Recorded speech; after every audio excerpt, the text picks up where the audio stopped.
Bienvenue dans la semaine dans le monde sur France 24. On fait le tour des unes de la semaine en compagnie de Jean-Christophe Ploquin. Bonsoir Jean-Christophe, rédacteur en chef et éditorialiste au journal La Croix. J'en profite pour montrer la une de votre magazine, le magazine La Croix Hebdo qui sort aujourd'hui. Un numéro spécial, vous le voyez, élection aux États-Unis, un autre visage de l'Amérique, et c'est un numéro dont France 24 est partenaire. Bienvenue. Alain Chalvron. Oui, bonsoir, grand reporter à France Télévisions. Un livre qui vient de paraître, alors en direct avec notre envoyé spécial, et vous racontez la belle époque de ce grand reportage, même s'il y a toujours des grands reporters, y compris à France 24. Aussi, mais c'est toujours la belle époque. C'est toujours la belle le époque. plus beau métier du monde. Le plus beau, oui, c'est bon. Voilà. Vous qui le dites, mais c'est bien. Non, c'est vrai. CAC est avec nous, dessinateur de presse à Opinion, notamment également président de Cartooning for Peace. Bonsoir CAC et bienvenue. Et nous rejoindra Paolo Levi, qu'on attend correspondant italien en France pour l'agence de presse ANSA. On va commencer par l'image de la semaine, une image forte, poignante, celle de la cour de la Sorbonne, où a lieu l'hommage national à Samuel Paty, le professeur d'histoire-géographie décapité à Conflans-Sainte-Honorine. C'était mercredi en fin d'après-midi.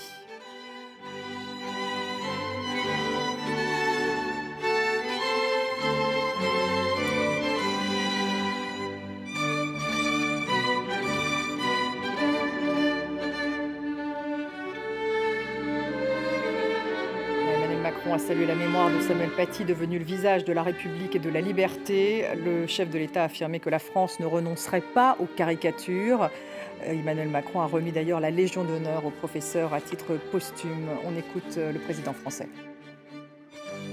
Nous défendrons la liberté que vous enseignez si bien et nous porterons haut la laïcité. Nous ne renoncerons pas aux caricatures, aux dessins. Nous continuerons, professeur.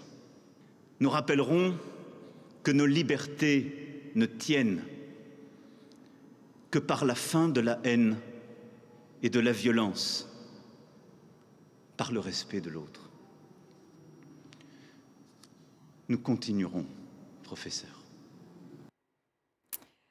Jean-Christophe Ploquin, après l'assassinat de Samuel Paty, c'est en plus du drame humain, l'institution de l'école qui est touchée. C'est vraiment un cran supplémentaire dans la barbarie. Oui, c'est les enseignants, je dirais, ont rejoint les journalistes, d'autres corps de métier aussi qui ont été touchés par effectivement le terrorisme. Et je pense que ce crime, cet assassinat, a vraiment touché les Français finalement dans leur intimité. On a tous eu des professeurs dans notre vie. On s'est tous, à un moment donné, identifiés à tel ou tel enseignant qui nous a permis de nous orienter, qui nous a apporté du savoir. Et je pense que cette figure, effectivement, de cet enseignant assassiné a meurtri chacun de nous. Alain Chalvron. Cet hommage dans la cour de la Sorbonne, d'abord, c'était important, d'abord de rendre hommage. J'ai trouvé ça magnifique, cette cérémonie. Franchement, j'ai trouvé ça superbe. Un superbe discours du président. Puis cette Marseillaise au violon, c'était vraiment un moment assez fort. Alors, oui, je pense qu'on a d'abord été choqués par l'horreur du geste, la décapitation, etc. Par le fait, effectivement, que c'est un enseignant et que c'est nos enfants qui sont quelque part touchés par ça. Mais ce qui m'effraie le plus dans cette affaire, c'est comment c'est parti. Combien y a-t-il de mails par jour et par an qui pourraient provoquer la même chose? C'est ça qui me terrifie. Je me dis, mais là, on est devenu dans une société hors de contrôle, parce que c'est très difficile, évidemment, de contrôler tout ça. Or, il a suffi qu'un parent d'élève se plaigne d'une façon un peu forte, peut-être, mais ensuite fasse des mails, appelle à la révolte contre l'enseignant, etc. Mais je pense qu'aujourd'hui, il doit y avoir des mails dans tout ce circuit d'Internet, dans le cybermonde, qui disent plus ou moins la même chose. Voilà. On va voir d'ailleurs ce que Jean Castex propose pour y remédier. Paolo Levi, vous nous avez rejoint. L'écrivain algérien Kamel Daoud l'écrit dans Le Point cette semaine. Les islamistes aiment s'attaquer à l'école. C'est ce qu'ils faisaient d'ailleurs en Algérie. Ils tuaient les professeurs. C'est à l'école qu'on enseigne ce qu'est la liberté d'expression et qu'on élève les consciences. Exactement. L'école doit être sanctuarisée parce que c'est le vivier des consciences libres, adultes et plurielles qui s'imposent au XXIe siècle. Je veux dire, le Moyen Âge, il est révolu, fort heureusement, et il y a aujourd'hui voilà, des forces obscures qui voudraient nous y ramener. Donc l'école doit être sanctuarisée et protégée. D'ailleurs, ce n'est pas la première fois, on l'avait vu aussi à Toulouse en 2012 avec Mera, l'école Osa Torah, l'école juive, et encore aujourd'hui, l'école de la République qui a été frappée. Moi, j'étais à la cérémonie en hommage au professeur Paty l'autre jour. J'étais pas à l'intérieur de la cour de la Sorbonne où il y avait le président de la République et toutes les autorités, mais dehors où il y avait le peuple parisien qui s'était rassemblé. Ça a été quelque chose d'extrêmement émouvant avec une journée splendide, un ciel magnifique et voilà, ça a été vraiment un message très très fort pour dire que il ne faut rien lâcher et que la liberté d'expression doit être une valeur, au moins en Europe, en France et en Europe, est une valeur fondamentale qui doit être vraiment gravée dans notre cœur parce que c'est toutes nos valeurs qui se jouent aujourd'hui dans cette bataille. Donc il ne faut rien céder et j'ai beaucoup apprécié le discours du président de la République qui, je dois dire, parfois quand il doit sortir les mots, il est vraiment doué. Vu d'un Italien, vu de l'extérieur, c'était vraiment très, très efficace et émouvant. Pour ne pas citer cette chanson de Bono, U2 One, voilà, c'était un hymne vraiment à la tolérance et au fait qu'on doit être tous unis dans ce monde parce qu'il ne peut pas y avoir d'espace pour le chaos, la division et la haine, mais le monde, il est beau quand on est unis, pas quand on se divise ou encore pire, on tue. La vie humaine est quelque chose de trop sacré pour pouvoir l'exploiter et la mortifier de cette façon. La chanson de Bono qui avait été choisie par la famille, hein, One. Jean-Christophe Ploquin, il va falloir retourner à l'école, reprendre le chemin de l'école ce 2 novembre. Alors que raconter aux élèves? Il y a un titre d'ailleurs que je vois dans votre magazine, Comment parler de religion à l'école? Donc c'est tout de même un sujet. Moi j'ai entendu la professeure d'histoire Fathia Agaïd Boudjalat cette semaine sur RTL. L'éducation nationale, c'est le temple des lâchetés, elle disait. Alors c'est sans doute un peu abusif, mais en tout cas c'est compliqué. Effectivement, on voit que l'enseignement des religions à l'école de la République reste un sujet qui n'a pas été résolu. La laïcité, et même la laïcité, reste un concept qui est encore très contradictoire. Il y a beaucoup d'opinions sur la laïcité en France. Et quelle place faire aux religions, finalement, dans l'espace public, ça reste un débat encore très vif. À l'école, en tout cas, il y avait eu des propositions de Régis Debray d'enseigner le fait religieux, c'est-à-dire le fait religieux à l'école, c'est-à-dire quelques dates clés dans l'histoire des religions, rappeler qui sont les personnes les plus importantes dans ces différentes religions, peut-être quelles sont les fêtes aussi, et partager finalement entre les élèves finalement les fêtes des uns et des autres. Il faut peut-être beaucoup plus expliquer aujourd'hui. Alors je pense qu'il faut, la difficulté c'est que la laïcité ou l'école de la République ne veut pas faire rentrer la religion à l'école, et on est d'accord là-dessus. Mais il faut quand même pouvoir donner une certaine vision de l'intérieur d'une religion pour pouvoir aussi la comprendre. La religion, ça renvoie à quelque chose de très intime. Et donc ça, cet enseignement-là, on voit que l'éducation nationale n'arrive pas à l'organiser. Et par rapport à des jeunes qui, eux, ont une foi qui est pas forcément très structurée, qui n'est pas nécessairement rationnelle, qui est parfois purement émotive, eh ben, en face, on sent des professeurs extrêmement désarmés. Anne Chalban, vous voulez dire un mot là-dessus, peut-être, sur l'école? Oui, en fait, ce n'était pas un cours sur la religion, tout simplement. C'était sur la liberté d'expression. C'était pas un cours sur l'histoire des religions. Alors, c'est vrai qu'on a une histoire en France compliquée. Dans l'école et la religion, c'est une histoire qui remonte à un siècle ou plus. L'école de la Troisième République s'est faite contre, finalement, l'école catholique. Voilà, exactement. Ouais. Donc, même sans vouloir toucher à ce problème très sensible, c'était un cours d'instruction civique. Mais je dirais que dans l'école, il y a beaucoup de matières qui peuvent susciter comme ça des réactions, alors des musulmans ou d'autres communautés, et qu'il faut tout simplement ne pas changer, ne pas se laisser intimider. Alors trouver des moyens pour canaliser les problèmes que ça pourrait causer, de façon à ce que ça ne se termine pas d'une façon aussi tragique, mais pas baisser les bras. Pas baisser les bras. Alors justement, Jean Castex a fait des propositions aujourd'hui, vous en parliez à l'instant, Alain de Chaleron, sur justement cet Internet, comment limiter les rumeurs, comment limiter justement pour évidemment que l'islamisme radical ne se propage pas sur Internet. Écoutez le Premier ministre. D'une part, le renforcement de la protection des fonctionnaires et des agents publics en pénalisant ceux qui font pression sur eux. Deuxièmement, la possibilité de sanctionner ceux qui mettent en ligne des informations personnelles mettant en danger la vie d'autrui. Paolo Lévy, je voulais vous faire réagir parce que finalement, ça ne concerne pas que la France, bien sûr, ces réseaux Internet et l'impact qu'ils peuvent avoir. Que pensez-vous des mesures annoncées par Jean Castex? Il est possible de sanctionner véritablement sur Internet, sur les réseaux sociaux?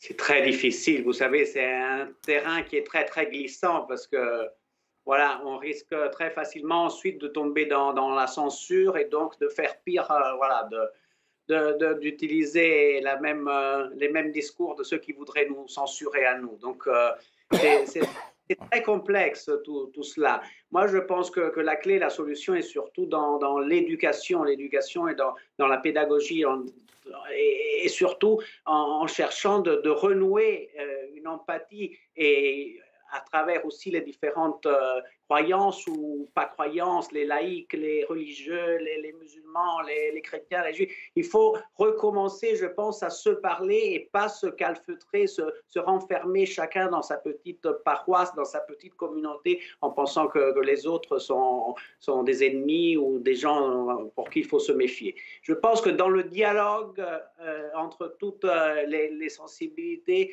peut-être il y aura un chemin pour qu'on puisse enfin arriver à une société plus fraternelle et unie. Bien sûr, chacun avec sa propre identité, avec son droit de croire ou de ne pas croire. Tout ça est absolument à sanctuariser. Mais effectivement, quand on fait que de la répression, notamment sur Internet, je ne suis pas sûr que cela soit efficace. Et on risque surtout dans le pays de la liberté d'expression de faire de la censure, alors que voilà, c'est la dernière chose qu'on veut faire. En fait, on arrive à ceux que peut-être voudraient nos ennemis, c'est-à-dire ceux qui voudraient nous censurer et nous, on se retrouverait à faire la même chose. Une chose qui pose débat et qui est très intéressante, c'est le fait aussi de l'anonymat sur les réseaux. La question, elle est très bonne. Est-ce que chacun d'entre nous, s'il écrit des choses, devrait les écrire? Bien sûr, il peut écrire ce qu'il veut, mais avec son nom et son prénom. Est-ce que se cacher derrière un anonymat est encore quelque chose de légitime à défendre ou pas? Je ne sais pas. Je pose la question. Peut-être que l'anonymat aussi est quelque chose de très important et est un droit qu'il faut préserver. Mais effectivement, si chacun d'entre nous avait son profil Facebook ou Twitter ou je ne sais pas quoi, avec son nom et prénom et son adresse, au moins ça serait plus transparent et chacun peut-être serait aussi plus responsable des propos qu'il écrit sur ces réseaux. Alain de Chaleron, en tout cas, il parle de guerre, le président de la République, contre l'islamisme radical. Donc, est-ce qu'effectivement, ce type de délit de mise en danger par la publication de données personnelles sur Internet, est-ce que c'est une bonne idée, ce que veut mettre en place Jean Castex? Est-ce que ça peut être efficace? Écoutez, honnêtement, je ne sais pas. Je ne sais pas parce que je ne suis pas un spécialiste d'Internet. Ce que je peux vous dire, c'est que lorsque j'habitais en Chine, je me domiciliais avec un VPN, ça s'appelle, c'est tout bête, c'est gratuit, où je voulais, au Brésil, en Argentine, aux États-Unis, pour tromper la censure chinoise. Donc c'est très compliqué. On peut toujours tromper, quelque part. Je pense que ça sera très difficile. Alors, c'est vrai que cette histoire d'anonymat est possible, mais à mon avis, elle est très contournable aussi. Donc, je ne sais pas si c'est la solution. Non, je pense que c'est plutôt c'est dans une réaction qu'on devrait avoir tout de suite, mais ça demande un contrôle quand même d'Internet assez fort. Une réaction tout de suite dès qu'il y a un problème, quoi. Dès qu'on voit qu'il y a quelque chose qui monte, on puisse répondre à ça d'une manière qui soit civilisée, si vous voulez. Ça veut dire qu'il faut que les plateformes coopèrent. Voilà, alors ça c'est un autre problème. C'est un autre problème, mais ça fait partie du problème. Elles ne coopèrent pas des masses. Elles ne coopèrent pas des masses. CAC, vous êtes avec nous. Racontez-nous comment les dessinateurs ont croqué cet hommage à Samuel Paty. Bonsoir Stéphanie, bonsoir messieurs, bonsoir à toutes et tous. D'abord, je vais donc vous montrer des dessins. Et oui, puisque même si ça peut paraître bizarre à une partie du public, quand il se passe un événement dramatique de ce type, et quand cet événement concerne justement des dessins, eh bien, il provoque le contraire de ce qu'il essaye de faire, c'est-à-dire qu'il y a eu encore plus de dessins que d'habitude qui ont été envoyés par les dessinateurs qui, dans ces cas-là, se tiennent encore plus debout, évidemment, contre la barbarie. Donc, on va commencer, ils sont partis dans toutes les directions sur l'événement. Au fur et à mesure que cette semaine s'est déroulée, on va commencer par ce dessin de Gio, dessinateur français, qui travaille notamment pour Marianne, qui lui s'est intéressé à cette nouvelle génération de jeunes qui peuvent devenir violents, en faisant une allusion à peut-être ce qu'il a connu, puisque je crois qu'il n'a pas loin d'avoir mon âge. Dans les années 80, les jeunes défilaient avec un badge « Touche pas mon pote », justement pour défendre les gens, pour défendre les communautés, notamment issues du Maghreb et de culture musulmane, contre la barbarie et le racisme. Eh bien, cette nouvelle génération, maintenant, de ces barbares, défile avec un badge « Touche pas mon prophète », nous dit Gio. On enchaîne avec ce dessin d'El Chico Triste, dessinateur espagnol, lui aussi qui s'intéresse au profil, cette fois-ci psychiatrique. Qu'est-ce que vous voyez sur ce dessin, dit le psychiatre en montant le fameux test dit de Rorschach. Eh bien, je vois le prophète, répond l'autre. Il sort immédiatement son couteau. Dessin intéressant qui nous montre que finalement on peut voir ce qu'on veut dans les dessins, surtout un prophète dont en réalité on ne connaît pas le vrai visage, bien entendu. Évidemment, Vado a publié des dessins cette semaine, le grand dessinateur belge, qui travaille notamment pour Le Vif. Il s'est intéressé aux motivations, lui, les motivations du tueur. Eh bien, tout simplement, il combat le virus. Quand vous voulez combattre le Covid-19, vous utilisez un masque.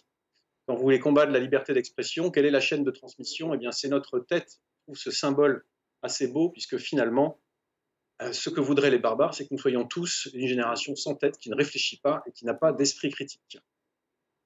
J'ai reçu évidemment énormément de dessins mettant en scène la décapitation. J'ai préféré garder celui-ci que nous propose Emad Hajjaj, dessinateur jordanien, car j'ai trouvé qu'il ne s'est pas contenté de décapiter un symbole de la France, il a aussi décapité le penseur. Donc ça rejoint le dessin d'avant de Vado. On cherche évidemment à éliminer notre capacité à réfléchir par nous-mêmes. Un dessin que nous a proposé très très simple, celui Plop et Cancre, un jeune binôme de dessinateurs qui vient de rejoindre Cartooning for Peace. On les appelle déjà les Tom Tom et Nana du dessin de presse. Eh bien, ils ont repris cette fameuse phrase, vous savez, Omar m'a tué, qui avait été utilisée dans les dessins sur Christophe de Rugy avec le homard. Cette fois-ci, c'est humour m'a tué, tout simplement. Et puis enfin, les mesures, comment combattre tout ça? D'abord, les mesures auxquelles réfléchit l'État, le président de la République, dessin de Kurt, attentat terroriste, un professeur décapité. Il nous faut montrer aux enseignants que toute la nation est derrière eux. Bien sûr, il faut s'occuper d'eux. Je vais chercher les médailles, dit Jean Castex, allusion bien évidemment au traitement des personnels soignants qu'on a récompensé beaucoup aussi par des gestes symboliques. Je vous propose un dessin que j'ai fait moi cette semaine sur la réconciliation entre la République et l'islam. Emmanuel Macron tient Marianne par la main, propose à un imam de lui donner la main. Réponse de l'imam, elle est vierge au moins? Merci, Kaka, vous restez avec Et nous. puis, Oui, un autre, alors un tout dernier, juste avant d'enfermer cette première partie. alors un dernier, j'en avais encore deux, mais je résume un dernier d'Isop parce que finalement c'est le plus drôle et dans ces moments-là il faut sourire. On va imaginer maintenant des ateliers pour apprendre aux intégristes religieux à rigoler. Et voici un clown que ceux qui ont déjà ri une fois dans leur vie lèvent la main. Ok, tout le monde débute. Vous restez avec nous, on se retrouve après une courte pause.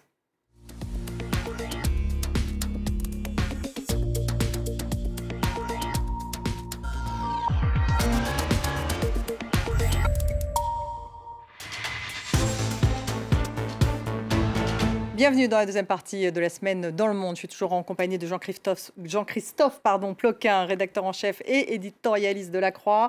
Je montre donc La Croix, l'hebdo, dont France 24 est partenaire. C'est un spécial Amérique, un autre visage de l'Amérique. Également avec nous Alain Chalvron, grand reporter à France 2, France Télévisions. Alain Chalvron, donc, qui publie en direct avec notre envoyé spécial. Également avec nous, donc, par Skype, Paolo Levi, correspondant italien en France pour l'agence de presse Lanza. Et puis Kak, dessinateur de presse à l'opinion, également président de Cartooning for Peace. Eh bien, on va parler des États-Unis. Donald Trump versus Joe Biden. Nous sommes maintenant à 11 jours des élections. Joe Biden est largement en tête dans les sondages nationaux. Le deuxième et dernier débat a eu lieu entre les les deux candidats. C'était à Nashville, dans le Tennessee. Les micros pouvaient être coupés par la modératrice en cas de dépassement du temps de parole. Et du coup, eh bien, le ton était plus posé et ils se sont affrontés sur tous les sujets. Je vous en propose un extrait. Il dit qu'on apprend à vivre avec. On apprend à mourir avec. Nous mourrons. C'est dangereux. Est-ce que c'est toujours dangereux? Est-ce que vous le dites vraiment? Et qu'est-ce que vous faites face à cette menace? Et vous dites, je ne prends pas cette responsabilité. Non, nous sommes responsables, nous assumons nos responsabilités. Et ce n'est pas de ma faute si le virus est arrivé, c'est la faute de la Chine. Ce n'est pas la faute de Joe si le virus est arrivé, c'est la faute de la Chine. Ils ont empêché le virus de se propager dans le reste de la Chine, mais ils l'ont laissé se propager dans le reste du monde. Bon, Jean-Christophe Ploquin, c'est vrai que c'était audible cette fois, mais bon, on voit bien que c'était aussi assez musclé. Hein. Oui, c'était musclé. Je pense qu'au bout du compte, c'est une sorte de match nul, c'est-à-dire c'est un débat dans lequel les deux candidats ont échangé des points de vue et se sont parfois attaqués sérieusement, ont essayé de titiller les failles de l'adversaire. Trump a essayé de titiller Biden sur son fils, mais je crois que c'est un débat qui arrive finalement très tard dans la campagne. On est maintenant donc à 11 jours de l'élection. Les sondages sont quand même très constants depuis maintenant plusieurs semaines. 10 points au-dessus de son adversaire, Joe Biden, d'après ce que j'ai lu dans les sondages nationaux. Et y compris dans un certain nombre de swing states. Donc, et là aussi, c'est très stable. Donc, voilà, on va dire à 80%, il est probable que Biden va l'emporter. Et je ne pense pas que ce débat aura renversé le rapport de force. Mais donc... je crois que c'est intéressant maintenant de commencer aussi à s'intéresser à ce que seront des États-Unis lorsque ce sera Biden qui sera au pouvoir. Il ne faut pas parler trop vite. Hein. Voilà, on se souvient qu'il y a 4 ans, Hillary Clinton était justement devançait véritablement Donald Trump dans les sondages. Et elle a perdu, pas en nombre de voix, il faut le rappeler, elle a eu 2,8 millions de voix supplémentaires, mais parce que les swing states, ce que Alain Chalavron veut absolument, il veut nous en parler de ces swing states, il est venu avec sa carte. Ces swing states sont décisifs et évidemment, ils changent un peu la donne. Ce n'est pas seulement en nombre de voix que ça se passe, mais effectivement en nombre d'États clés remportées dans l'élection. Il n'y a pas de mal à se faire du bien de temps en temps. Bon, alors voilà le bien. Voilà. C'est la carte des États-Unis telle qu'elle résulte des derniers sondages, de la synthèse des derniers sondages. Et qu'est-ce qu'on voit? Tous les États qui sont au-dessus de la marge d'erreur, c'est-à-dire au-dessus de 3%, soit rouge, soit bleu, sont donnés. Il en reste 6 dont on ne sait pas encore qui sont dans la marge. Les fameux swings. Eh bien, et c'est là qu'on se fait du bien. Si ces sondages sont justes, s'ils sont justes, Biden gagne à tous les coups. C'est-à-dire que même les 6 États indécis peuvent aller chez Trump. Il a 279 grands électeurs, il en faut 270. Alors voilà, donc ça fait plaisir. Mais bon, c'est vrai qu'on dit aux États-Unis que les sondages ne font pas l'élection. Et c'est vrai. Et il reste 11 jours. Et dans le débat, vous en parliez tout à l'heure, d'ailleurs, il a été quand même, il y a eu un sondage express fait sur CNN qui donnait Biden gagnant à 53%. Bon, ça vaut ce que ça vaut. Mais il a pris quand même un risque, Biden, notamment sur les questions énergétiques. Quand il dit on va arrêter le charbon, le pétrole et tout ça, bon, il va dans le sens de l'histoire, certainement, mais dans quelques États clés, et en particulier, il y a un État qui est bleu maintenant, mais qui pourrait retomber un petit peu. La Pennsylvanie, c'est un État où il y a du pétrole, où il y a du charbon, où il y a de la sidérurgie. Voilà. Alors, est-ce qu'il n'a pas pris un risque? Et pourquoi l'aurait-il pris? Parce qu'il est sincère, d'un autre côté. C'est la politique qu'il a d'intention de faire. Donc. Il a un électorat à gauche, effectivement. Qui est sensible à ça, mais qui est surtout dans des États qui sont vraiment acquis. Quoi. Voilà. Oui, si on veut faire un retour dans l'accord de Paris, si Biden passe, en tout cas. C'est ça. Donc, effectivement, une politique environnementale très différente de celle de Donald Trump. Paolo Levi, Trump, il est revenu également sur son passé d'homme d'affaires, issu de la société civile, en disant « Moi, je ne suis pas un politicien comme vous ». Le politicien étant bien sûr Joe Biden, sénateur pendant des années. Oui, nous en Italie, on les connaît très très bien ces personnages parce que c'est exactement la même carte qu'a joué pendant des années, il y a 20-30 ans, Silvio Berlusconi, qui lui aussi a toujours insisté sur le fait qu'il était un type qui s'était fait tout seul et qui venait du monde de l'économie, des entrepreneurs, etc. Et donc, s'il avait réussi avec sa propre entreprise privée, il aurait pu réussir aussi à gouverner un pays comme l'Italie. Mais c'est pas le cas en fait. Très souvent, c'est pas du tout la même chose, la gestion de la chose publique et la gestion voilà, d'une entreprise, surtout dans une période si particulière comme celle qu'on est en train de vivre. Je pense qu'il y a eu une myopie énorme de Donald Trump qui aujourd'hui va probablement perdre les élections aussi à cause, disons, et encore hier, il continuait à minimiser sur le coronavirus alors que lui-même, il a risqué très très gros, il a été hospitalisé, il y a rien qu'il y a 2 semaines, et hier encore, pendant le débat, il minimisait sur les chiffres du coronavirus aux États-Unis. Je pense que tous ceux dans le monde, on l'a vu, tous ceux qui ont minimisé sur cette... ou ont refusé, disons, de mesurer l'ampleur de ce qu'on est en train de vivre aujourd'hui, ont été ensuite sanctionnés, punis. Je pense que ça va être une des causes fondamentales pour laquelle M. Trump va perdre les élections. Et à ajouter aussi au mouvement Black Lives Matter, qui, je pense, aussi a joué un coup très, très dur sur l'actuel président. Donc, je pense que hier, la vraie nouvelle, c'est que hier, il a été très modéré, donc il aura attendu la fin de son mandat pour devenir presque présentable. Dommage. Dommage. En tout cas, il ne faut pas l'enterrer trop vite. Et Barack Obama, on sait quelque chose, lui qui a fait campagne cette semaine en Pennsylvanie, justement, à Philadelphie, alors que Trump, lui, sillonnait plutôt le côté rural de la Pennsylvanie. Et bien, à Philadelphie, il y avait Barack Obama. Je vous propose de l'écouter.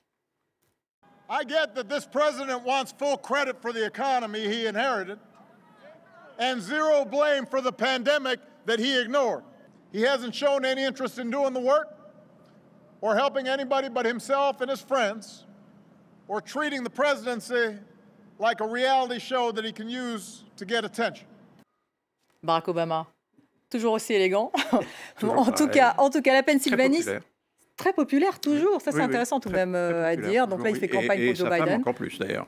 Et sa femme encore plus. Il fait donc évidemment campagne pour Joe Biden. On l'a vu, il était très virulent d'ailleurs contre Donald Trump. Cette Pennsylvanie, c'est 20 sièges de grands électeurs. Donc effectivement, c'est très important. Mais on voit qu'il lui s'oriente vers les citadins. C'est Philadelphie, alors que Donald Trump était plutôt chez les ruraux. Donc c'est vraiment un État qui peut basculer dans le camp démocrate, mais c'est juste, effectivement. Oui, mais alors même dans le monde rural, on voit des évolutions aujourd'hui, c'est-à-dire même dans les États du Sud, par exemple la Caroline du Nord, c'est un État qui est vraiment au sud des États-Unis, historiquement et culturellement, mais on voit des populations qui viennent plutôt du nord des États-Unis et démographiquement, la Caroline du Nord est en train de changer. Et donc là aussi, c'est un État qui votait traditionnellement républicain et qui va probablement voter démocrate, c'est encore incertain, mais c'est l'un des enjeux. Donc la carte électorale des États-Unis, effectivement, elle paraît très stabilisée, mais malgré tout, il y a des mouvements de terrain et de fond. Et puis surtout, Donald Trump pour contester le vote, en fait. Ça Alors ça, c'est un beaucoup. autre problème beaucoup plus grave encore. Mais pour en revenir une seconde à ce que vous disiez, effectivement, alors vous disiez tout à l'heure que la Pennsylvanie pourrait basculer vers les démocrates. Non, elle a basculé vers les républicains. C'est vrai, parce qu'elle a voté Barack Obama. Elle a toujours été démocrate. C'était un État aussi démocrate que peut l'être la Californie ou New York. On ne pensait pas qu'il pourrait un jour basculer. Il y a un autre État du Sud qui était même la capitale des sudistes, la Virginie, qui était toujours républicaine et qui maintenant est systématiquement démocrate. L'Arizona, ça pourrait arriver cette fois. Là, pour le coup, qu'il bascule côté démocrate. Alors lui, il basculerait, oui, vraiment. Là, il basculerait. Et c'est vrai qu'on a même dit, je ne pense pas que ça sera finalement le résultat, mais on a même dit que le Texas pourrait basculer. Mais si le Texas basculait, ce serait vraiment une révolution, parce que ça, c'est vraiment l'État, le gros État républicain qui pourrait devenir. Alors c'est vrai qu'il y a la démographie a changé. Oui. Au Texas, il y a de plus en plus de boîtes de high-tech et tout ça, qui sont plutôt démocrates face aux pétroliers ou aux cotonniers. Un mot tout de même sur effectivement le fait que Donald Trump pourrait contester ce scrutin. On l'entend beaucoup, il l'a dit d'ailleurs, qu'il ne serait peut-être pas d'accord avec le résultat. Là, ça pourrait être grave. On parle de guerre civile, Jean-Christophe Ploquin aux États-Unis. Bon, je ne sais pas si on peut aller jusque-là. Mais... Alors, ce sera d'abord un problème judiciaire, c'est-à-dire c'est les recours et la façon dont des juges vont devoir se prononcer sur ces recours. En l'occurrence, sur les votes anticipés, sur les votes par correspondance. C'est ça, exactement. Sur les votes postaux, jusqu'à quand il faut dépouiller. Enfin voilà.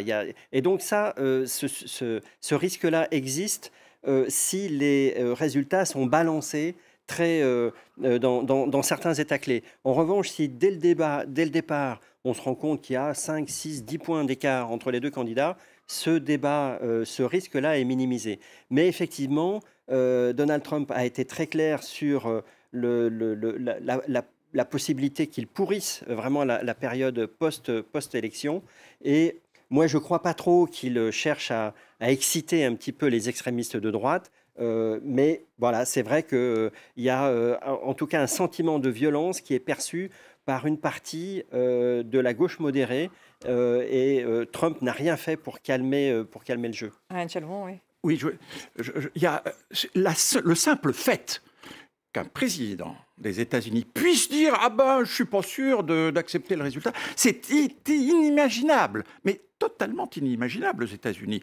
Le fait aussi qu'on nomme un juge à la Cour suprême à moins d'une semaine de l'élection, c'est aussi quelque chose qui, pour moi, était inimaginable. Le fait qu'un ministre de la Défense, nommé par Trump il y a quelques mois, dise à Trump qui voulait le faire intervenir dans les manifestations pour Black Matter, qui lui a dit « mais il n'en est pas question, ce n'est pas notre mission ». Le simple fait qu'un ministre de la Défense, imaginez ça en France, le ministre de la Défense va faire un bras d'honneur au président de la République, c'était inimaginable. On est dans un autre monde en réalité maintenant. Alors, la démocratie américaine est-elle menacée? C'est un peu la question qu'on peut se poser. Écoutez, franchement, s'il y a une claire victoire pour Biden et qu'elle est contestée, je dirais oui.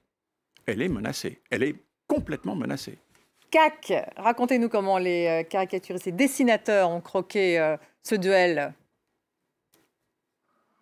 Eh bien, si les dessinateurs américains devaient voter qui est-ce qu'ils préfèrent dessiner, je pense qu'ils préfèrent quand même dessiner Donald Trump. C'est essentiellement lui qui est sorti cette semaine dans les dessins qu'on a reçus.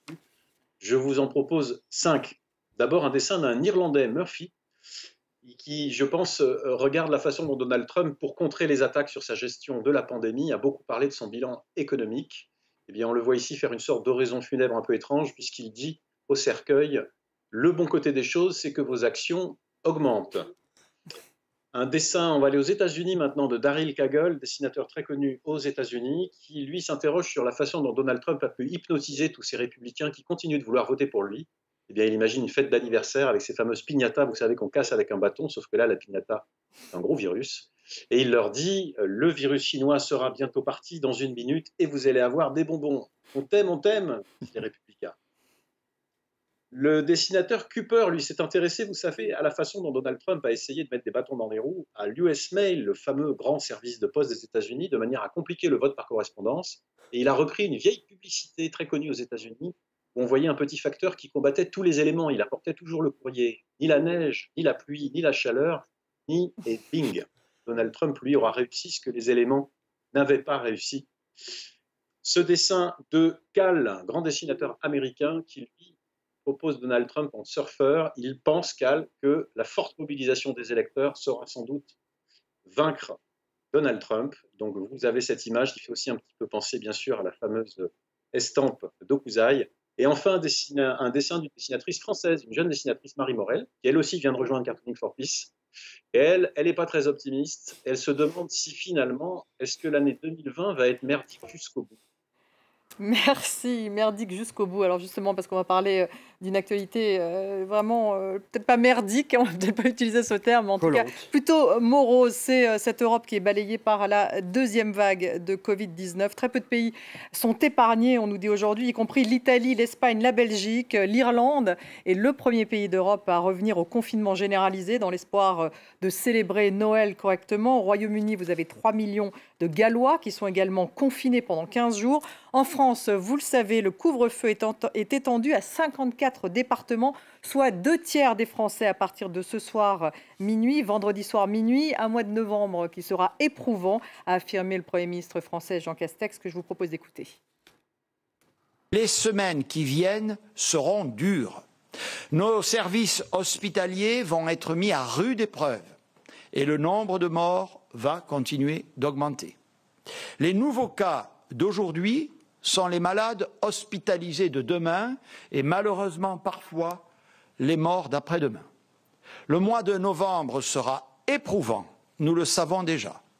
Chaque jour, le nombre de décès augmente. 2 tiers des Français donc, qui sont soumis à cette ce nouveau couvre-feu. Paolo Levi, on va parler de l'Italie aussi, parce que l'Italie, on pensait qu'elle était épargnée par cette deuxième vague, eh bien non. Non, c'est exactement, c'est comme il y a eu un aller et un retour. À l'aller, c'est-à-dire le printemps dernier, on a été les premiers touchés et frappés en Europe, en tout cas les premiers à tester massivement et donc à tester ce virus qui est sa portée. Et cette fois-ci, c'est comme si cette deuxième vague était repartie plutôt de la France et maintenant l'Italie suit derrière. Donc, si c'était très pratique il y a quelques mois de regarder l'Italie pour voir ce qui se passerait en France 10 jours après, maintenant il faut faire exactement l'inverse et ce qui se passe en France se reproduit en Italie exactement de la même façon 10 jours, 2 semaines après. Il y a eu 20 000 cas aujourd'hui dans les dernières 24 heures, donc ça c'est le dernier bilan. Et l'Italie aujourd'hui est dans une situation d'alerte maximale. Les villes de Milan la ville de Milan a déjà décrété un couvre-feu depuis jeudi soir. Naples va suivre ce week-end. Rome va suivre aussi. Et le gouvernement se donne une semaine pour voir si on se limitera à ce couvre-feu ou s'il faudra un nouveau tour de vis ultérieur, y compris un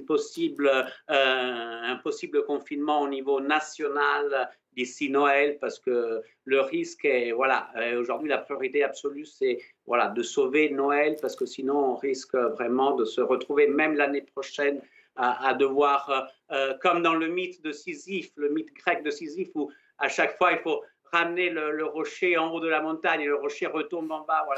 On risque de devoir à nouveau refaire tout l'effort qu'on a fait déjà le printemps dernier. Donc aujourd'hui, il est indispensable que non seulement les autorités, mais les personnes, nous-mêmes, la solution est dans les mains de chacun d'entre nous, en France comme en Italie. Ouais. C'est vraiment qui est posé à l'Europe et on doit tenir bon, c'est dur, mais il faut absolument le faire parce qu'un nouveau plan de relance, on ne peut pas l'adopter, on l'a déjà adopté et il faut absolument tenir bon la responsabilité. C'est aussi une extraordinaire preuve de fraternité qu'on fait aujourd'hui en Europe. Si chacun d'entre nous est responsable, adopte les mesures barrières, on vaincra la bataille. Ok Paolo, on voit que ça vous passionne. Il me reste 1 minute pour montrer au moins un dessin de CAC. Est-ce que j'ai le temps?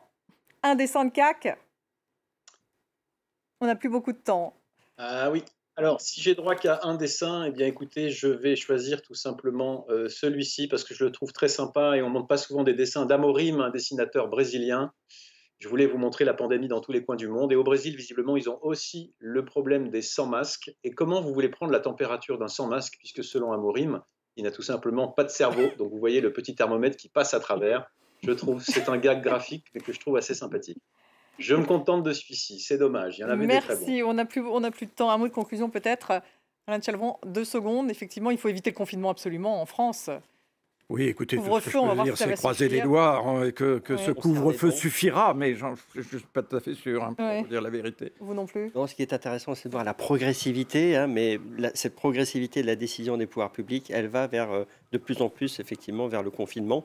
Il faut espérer. Il y a quand même des différences avec le mois de mars. Les écoles continuent, les universités, toujours beaucoup de gens au travail. Donc, voilà, ce n'est pas tout à fait la même situation qu'au printemps. Petite note positive, mais on y va on a trouvé des traitements quand même. On arrive maintenant à limiter le nombre des morts. Maintenant, il reste à avoir ce qu'il y ait un vaccin pour que tout s'arrête. Merci beaucoup, en tout cas, à tous les 4, Jean-Christophe Ploquin, Alain Chalvron, par Skype, Paolo Levi et également CAC. Merci à tous les 4 d'avoir participé à cette émission. Merci à vous de l'avoir suivi. Restez avec nous sur France 24.